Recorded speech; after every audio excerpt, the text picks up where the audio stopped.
Assalamualaikum warahmatullahi wabarakatuh. Jumpa lagi bersama saya di channel Bonsai Gembong. Oke, sedulur bonsai, mudah-mudahan kita semua selalu diberi kesehatan dan dilancarkan rezekinya. Kita di sini sama-sama belajar ya. Sudah nampak untuk di hadapan saya ini jenis bougainville Singapura. Awal tanam nyampe saat ini pengerjaan saya sudah update untuk teman-teman. Nanti teman-teman bisa simak videonya, linknya di bawah deskripsi. Nanti teman-teman bisa komen-komen ya, kita sharing belajar bersama. Untuk tahap awal pembuatan alur, terus tahap kedua, kemudian tahap ketiga sudah saya lakukan, dan beberapa bulan yang lalu tahap keempat saya lakukan pembongkaran dinding ground yang di bawah. Nah, berhubung untuk warna akar yang tahap keempat pembongkaran dinding groundnya ini warnanya sudah hampir sama dengan batang utama ya, sama akar-akar yang di atas warnanya ini saya mau lakukan untuk tahap keempat pembuatan alur. Oke, saya langsung mau mencoba melakukan. Mudah-mudahan ini nanti sekedar ataupun sedikit memberi inspirasi, motivasi untuk teman-teman terus semangat berkarya. Dan untuk bani ini mungkin ke depan konsepnya seperti apa, atau mau dibikin taman, tapi rencana ini saya mau ekspos nyampe paling dinding ground di bawah. Nanti lihat untuk konsepnya seperti apa dulu, kita tunggu perkembangannya. Nanti bisa dipangkas sekian atau bagaimana bagusnya, kita ikuti saja ya untuk alur pertumbuhan bani ini.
Alhamdulillah di sini saya selesai mencoba untuk proses tahap keempat membuat alur.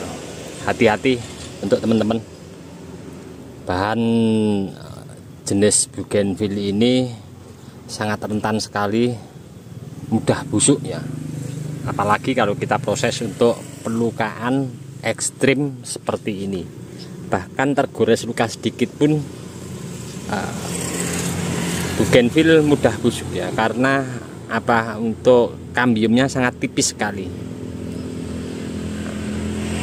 Saya sederhana di sini mempertegas pembuatan alur, dalam arti mempertegas pembuatan alur untuk saya pribadi sendiri juga masih belajar dan mencoba dan terus praktek.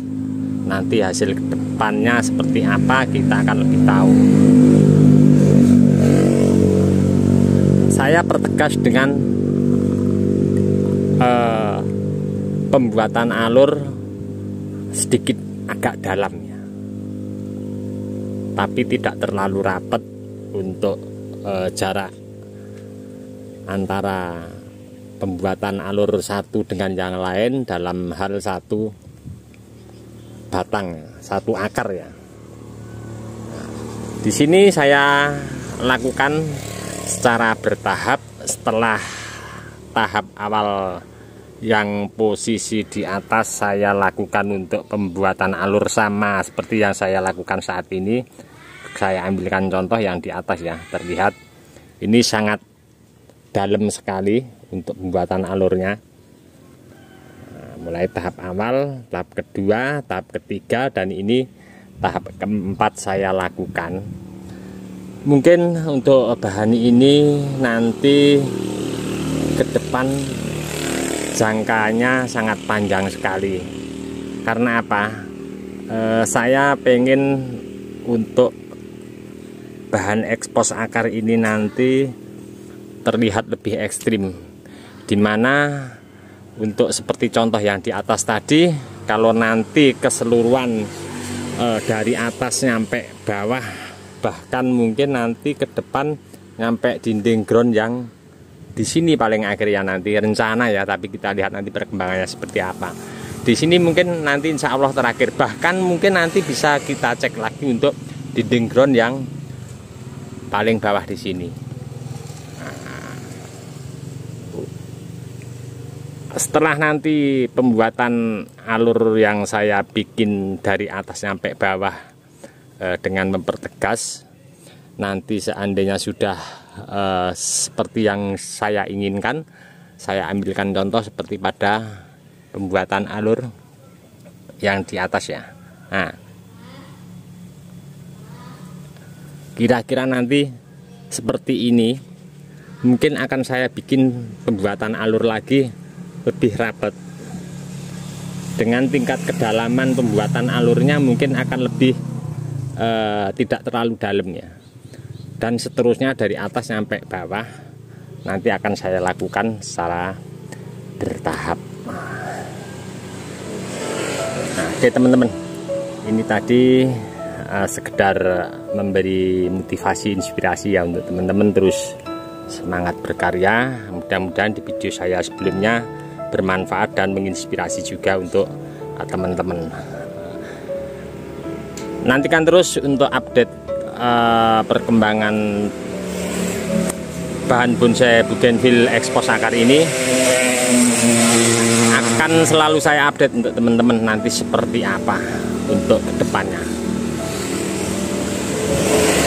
Untuk teman-teman yang selalu menyimak mensupport video saya ucapkan banyak-banyak terima kasih. Tidak bisa saya sebutkan satu persatu. Dan untuk teman-teman yang komen-komen di bawah deskripsi mungkin tidak bisa saya tanggapi satu persatu juga, saya mohon maaf, mungkin karena waktu juga keadaan. Cukup sekian dulu dari saya di channel Bonsai Gembong. Salam satu hobi, salam budidaya. Assalamualaikum warahmatullahi wabarakatuh.